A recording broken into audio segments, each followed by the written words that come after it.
Wajah mahasiswa UI yang bopeng sebelah.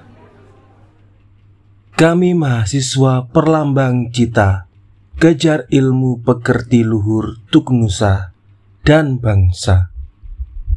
Genderang mahasiswa, lagu resmi UI.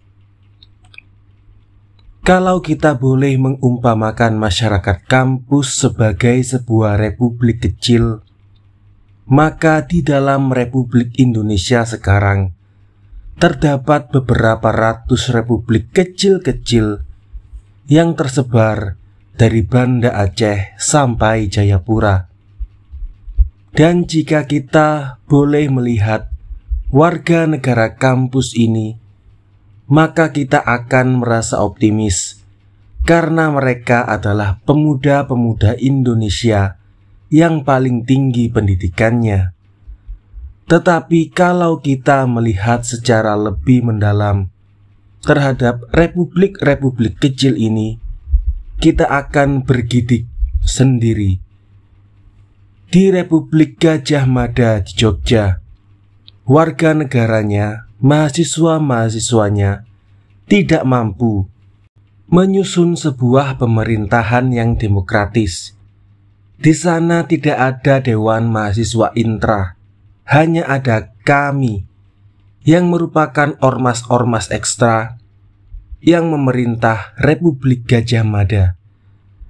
Di Republik IKIP Jogja sedang terjadi perang saudara di mana mahasiswa-mahasiswa bertempur satu dengan yang lain karena soal Dewan Mahasiswanya. Sebelumnya kita pernah dengar affair korupsi soal uang film di Unpad. Tidak ada penyelesaian terbuka. Soal pemberedelan majalah kampus ITB, soal pendudukan Biro Rektor Universitas Gajah Mada dalam affair Suroso dan lain-lainnya. Sebagai aktivis mahasiswa, saya kenyang dengan pengalaman ini. Di republik kecil saya, UI, saya pernah menjadi gubernur atau ketua senat. Dan saya kira saya cukup tahu betapa tidak sehatnya kehidupan kemahasiswaan di tempat saya.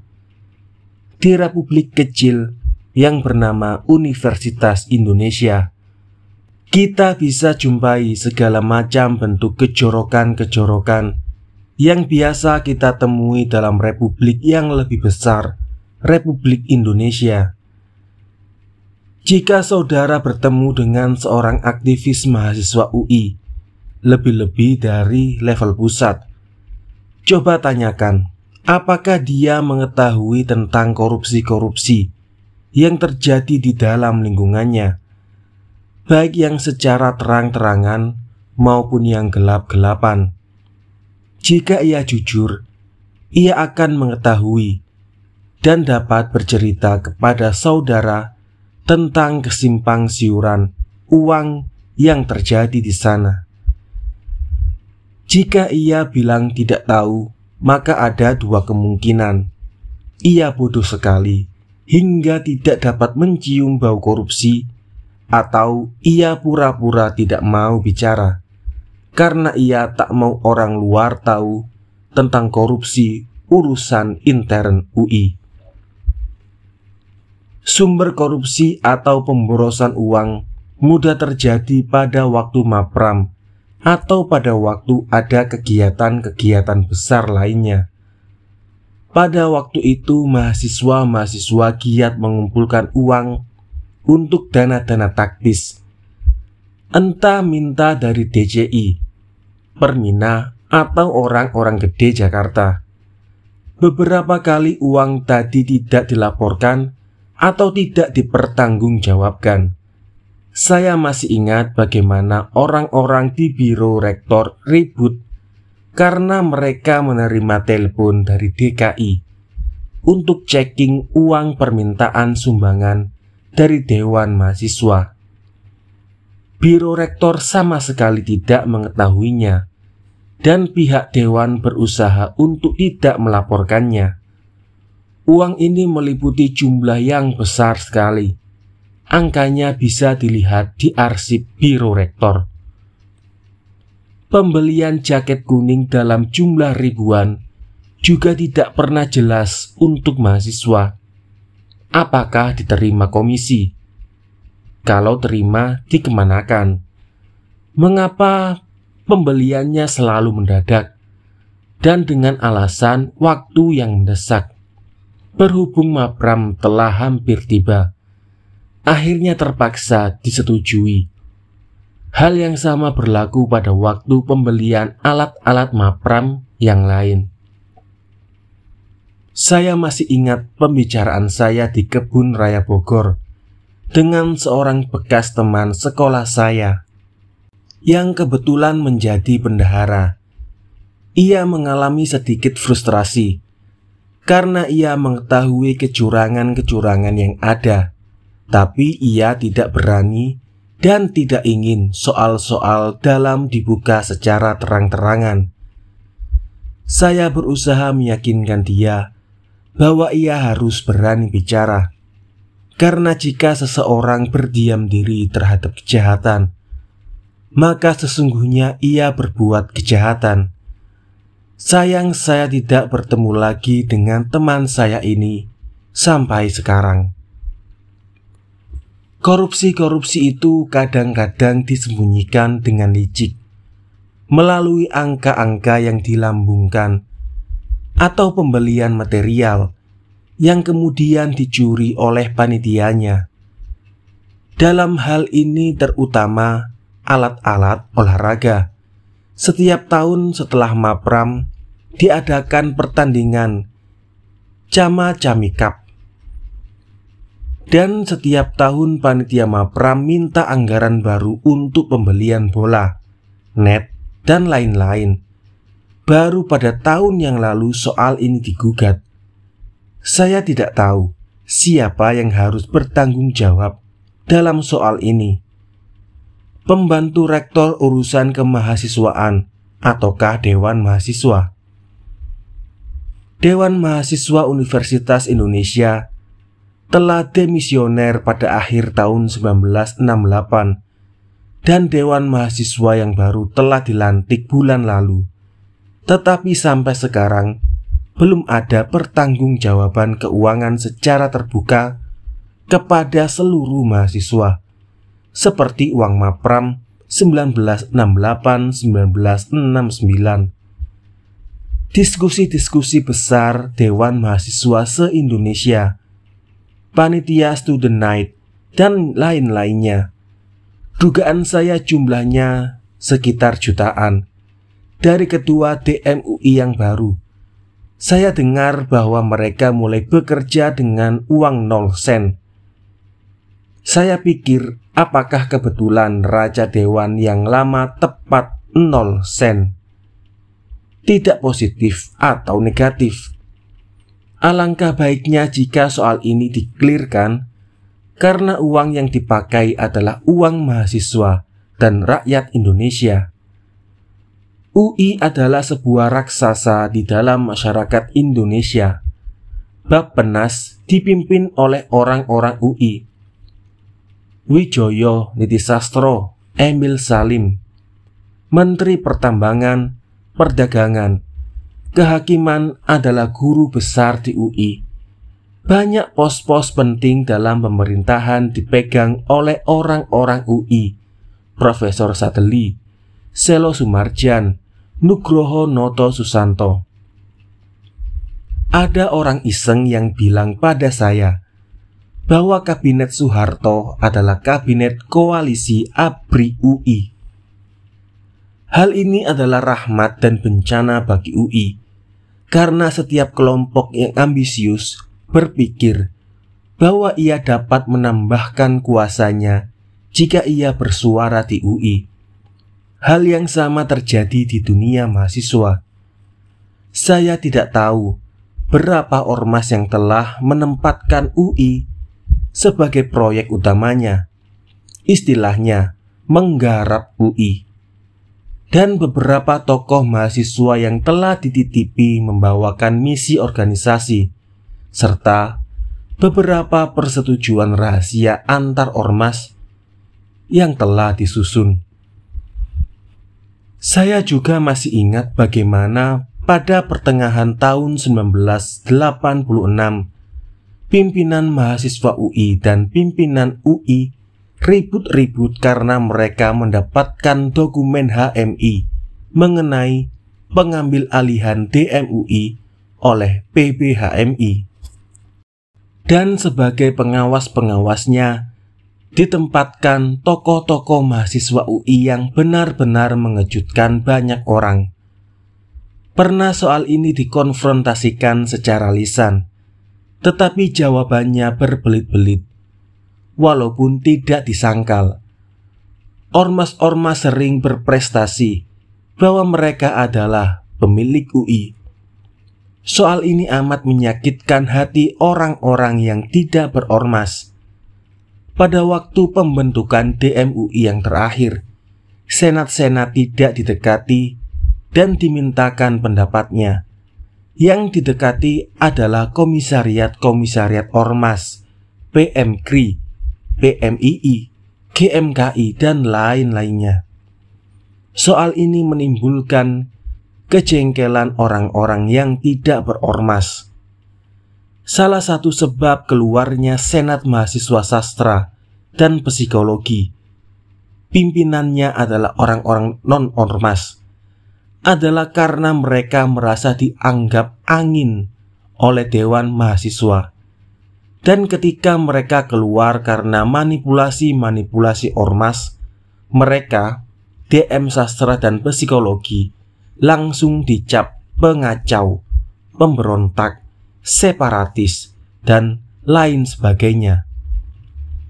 Banyak sekali yang bisa saya ceritakan soal kekacauan dan penyelewengan di kehidupan kemahasiswaan UI.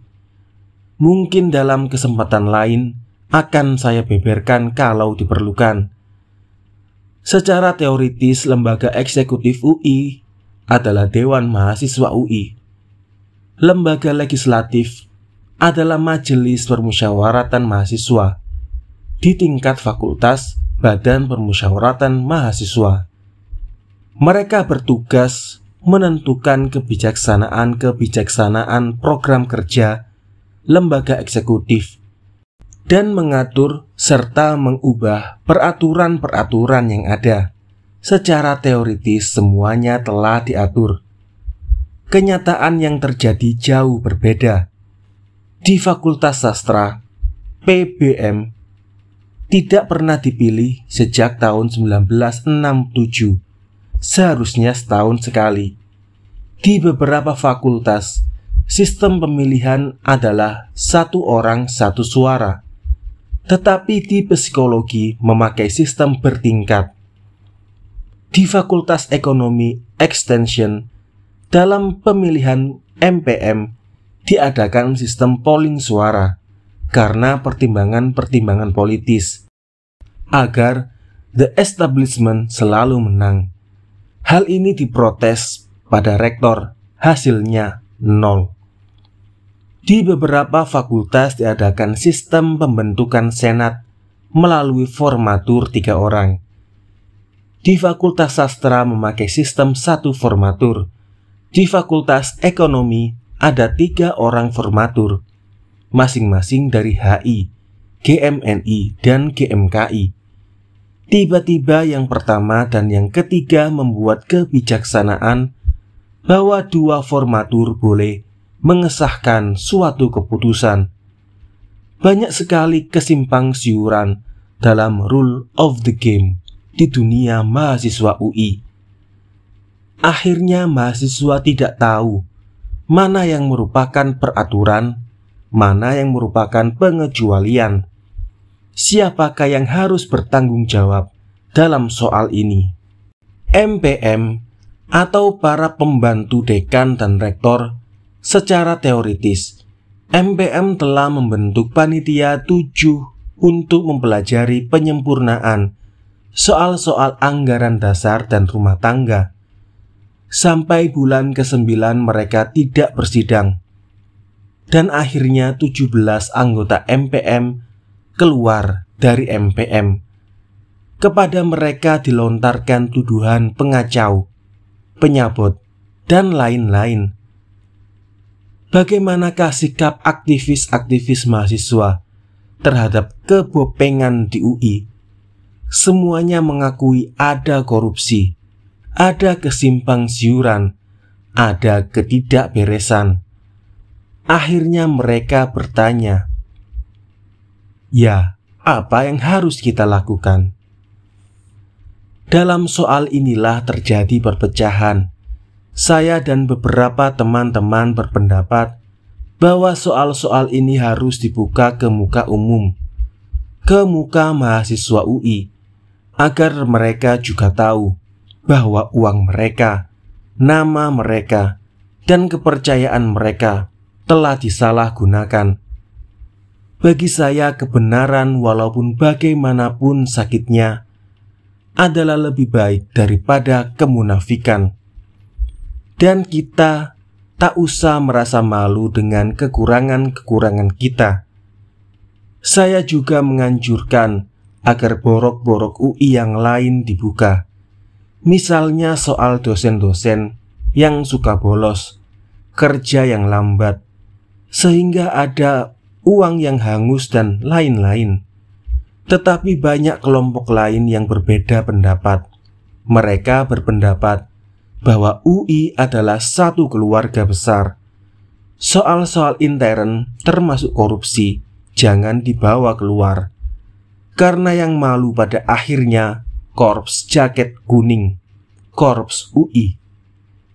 Saya ingat salah seorang dari mereka berkata, "Kalau adikmu berbuat serong, apakah akan kau buka ke muka umum?" Mereka cenderung pada penyelesaian intern dengan musyawarah dan mufakat. Ada pula kelompok-kelompok yang bicara dengan nada lain. Mereka menyatakan bahwa UI sekarang merupakan kekuatan sosial. Banyak yang iri dengan UI, dan ada usaha-usaha untuk mendiskreditkan UI. Golongan-golongan ini akan menunggangi koreksi kamu yang beritikat baik. Karena itu, demi persatuan dan integritas UI, koreksi harus dari dalam dan tidak boleh dari luar. Kerusakan ini telah berlarut-larut sejak pertengahan tahun 1967. Beberapa kali mahasiswa-mahasiswa memintakan perhatian terhadap soal-soal ini, biasanya lisan, tetapi kadang-kadang tertulis. Jawabannya juga unik, akan saya pelajari dahulu, atau belum ada peraturan yang mengaturnya. Tetapi hasilnya sedikit sekali. Jika sekiranya konflik-konflik dalam arti baik tidak mendapatkan penyalurannya secara tepat, maka yang timbul adalah frustasi dan radikalisasi dengan cepat sekali. 3 senat, sastra, kedokteran gigi, dan psikologi memutuskan hubungan kerja. 17 anggota MPM keluar dari lembaga legislatif ini. Golongan-golongan yang non-ormas dan beberapa aktivis mahasiswa yang menginginkan agar ada pembaharuan berkumpul di sekitar koordinasi dengan kemahasiswaan UI, KKKUI. Tuduh-menuduh, fitnah-memfitnah terjadi antara mereka yang pro dengan sikap keras, pemutusan hubungan kerja dengan DMUI, dan mereka yang anti. Rektor dan para pembantunya giat berusaha untuk menyelesaikan konflik yang dapat meledak sewaktu-waktu. Pihak sastra psikologi bersedia bergabung kembali dengan DMUI kalau ada penyelesaian resmi dan terbuka, antara lain pengaturan kembali rule of the game, pengawasan keuangan yang terbuka dan dilembagakan. Pihak lainnya minta musyawarah karena takut terjadi ketegangan lebih lanjut. Dalam dunia mahasiswa, konflik biasa terjadi karena ambisi-ambisi pribadi, perbedaan paham politik, ataupun soal-soal pribadi, pacar, kekerasan misalnya. Tetapi konflik kali ini punya warna yang berbeda, karena yang dipersoalkan bukanlah pembagian kursi, bukan soal bagi rejeki uang, atau soal rivalitas pribadi. Dewasa ini terdapat sistem kemahasiswaan UI, serta tanggung jawab pimpinan fakultas dan universitas terhadap kebobrokan yang ada. Pertanyaan yang mereka ajukan adalah, siapa yang harus bertanggung jawab terhadap kecurangan-kecurangan dan kekacauan yang terjadi di dunia mahasiswa? Pertanyaan berikutnya adalah, mengapa hal ini bisa terjadi? Dan jawaban atas pertanyaan itu akan melibatkan banyak pembantu dekan bidang kemahasiswaan, pembantu rektor, dan lain-lain atas kelalaian mereka. Dan karena itulah kita bisa mengerti mengapa reaksi Dewan Mahasiswa UI dan pimpinan UI begitu keras dan kejam, termasuk mengancam untuk mengeluarkan para pengacau ini terhadap kelompok-kelompok mahasiswa ini. Persoalannya adalah the establishment melawan anti-establishment. Universitas di Jakarta dan pembinaan bangsa.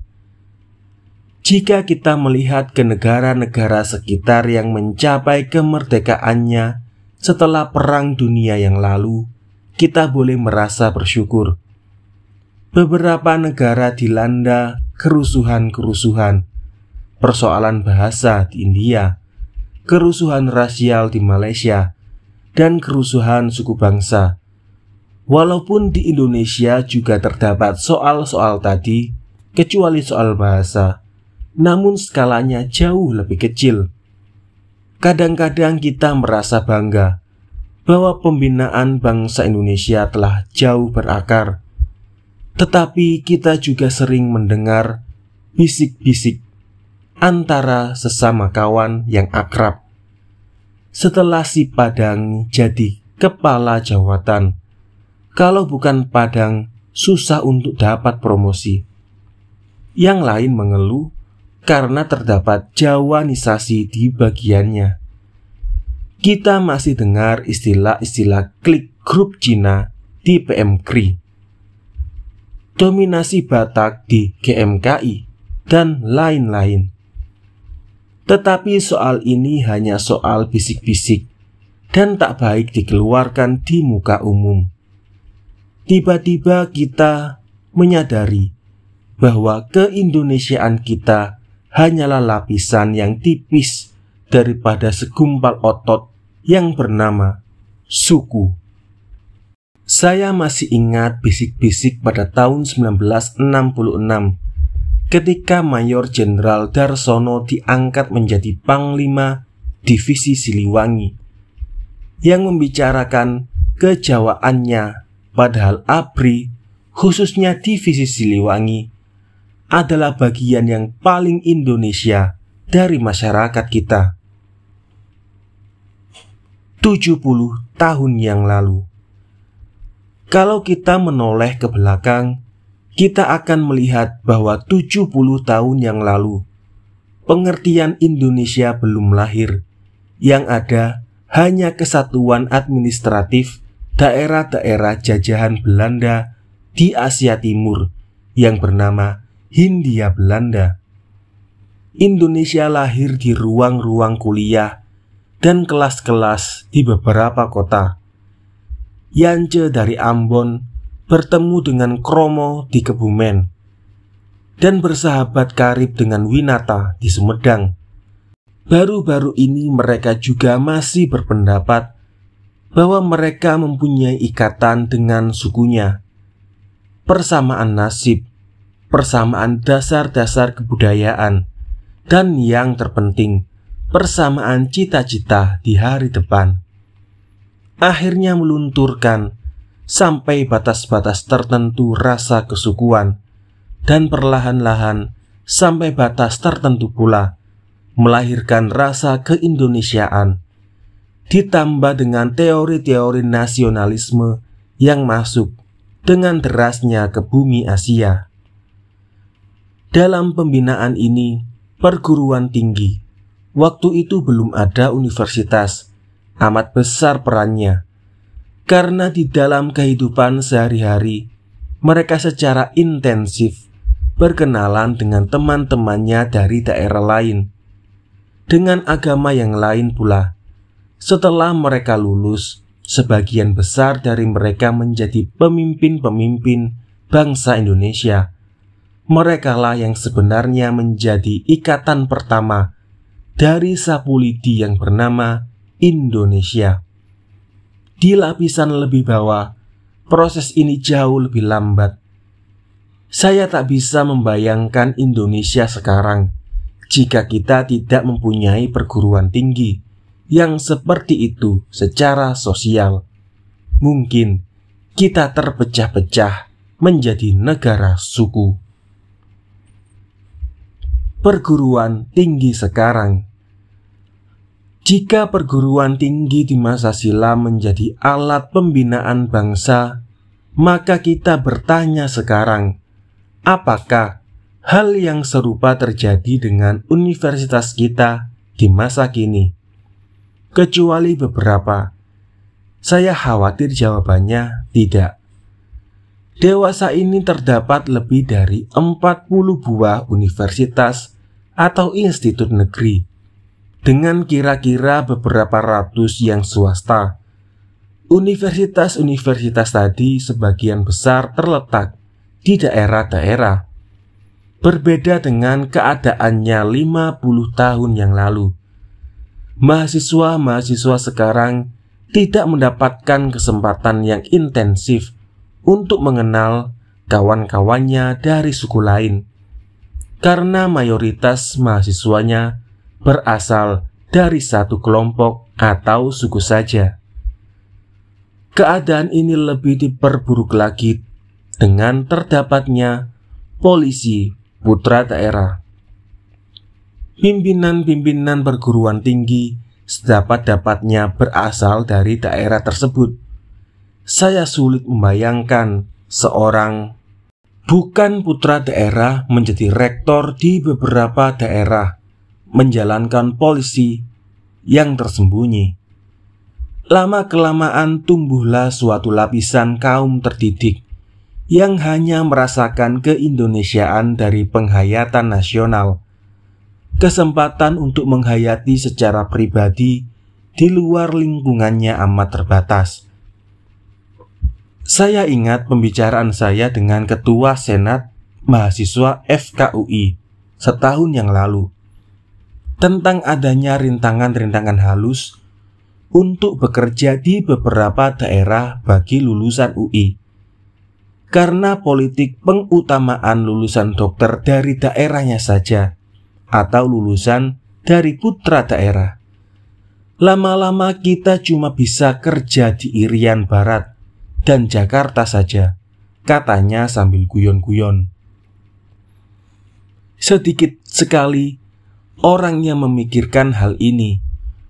Soal ini pernah dibahas oleh seorang sarjana Indonesia, Harsha W. Bahtiar, setahun yang lalu di muka Lembaga Pendidikan Nasional. Tetapi saya tak tahu hasilnya. Kita belum dapat meramalkan apa yang akan terjadi untuk perkembangan pembinaan bangsa Indonesia 50 tahun yang akan datang di bawah pimpinan lapisan baru yang tidak mengalami penghayatan keindonesiaan secara pribadi. Melting Pot Indonesia. Ada seorang teman yang menyatakan bahwa dewasa ini universitas yang benar-benar Indonesia hanyalah Universitas Indonesia, Institut Teknologi Bandung, dan Institut Pertanian Bogor. Di sana segala suku, agama bercampur baur. Rasa kesukuan dan kedaerahan amat kecil, serta sifat kebersamaan lebih menonjol. Tetapi kita sering lupa bahwa suasana Jakarta dengan gado-gadonya adalah suatu melting pot Indonesia. Walaupun masih ada konsentrasi-konsentrasi orang daerah, secara umum dapat dikatakan bahwa dalam proses perluasan kota, Jakarta telah menjadi faktor pembina yang sangat penting artinya bagi penghayatan keindonesiaan di kemudian hari. Dan peran yang terpenting adalah dipegang oleh universitas-universitas yang ada di Jakarta. Dengan segala kekurangan-kekurangannya, dalam universitas-universitas ini dididik kader-kader bangsa untuk kemudian hari. Berbeda dengan rekan-rekannya di daerah lain, mereka yang terdidik di Jakarta mendapat kesempatan yang intensif untuk menghayati nilai-nilai keindonesiaannya secara pribadi, yang dari Batak bercampur dengan yang Manado, dengan Jawa, Sunda, keturunan Cina Arab. Mereka berkelahi bersama, pacaran, dan bersaing bersama, nyontek bersama. Mereka sadar bahwa mereka tidak boleh lagi menilai sifat dari seseorang dari sukunya, bahwa Cina pelin-pelan dan pengecut karena ada juga yang berani, Batak jahat dan kasar karena ada juga yang ramah tamah dan sopan, Jawa malas dan indolen karena ada juga yang rajin dan berinisiatif, dan lain-lain. Soal-soal ini kelihatannya tidak penting, tetapi dasar-dasar pembinaan bangsa pada akhirnya bukanlah penghayatan secara rasional, tetapi emosional. Di universitas-universitas utama Jakarta, yang menjadi penilaian utama adalah prestasi dan bukan putra daerah. Kita mengenal dekan dari berbagai suku dan keturunan, misalnya Profesor Dr. Chan Su-sim, dekan FSUI, juga ketua senatnya. Saya tidak bisa membayangkan hal ini terjadi di Aceh atau di Makassar. Untuk pembinaan bangsa, Jakarta adalah kota yang unik. Ibu kota Indonesia ini juga pusat pendidikan yang utama di Indonesia. Dari sinilah akan disebarkan hasil-hasil manusia Indonesia secara emosional. Tetapi pada akhirnya, daerah-daerah juga yang akan menentukan wajah Indonesia kemudian hari.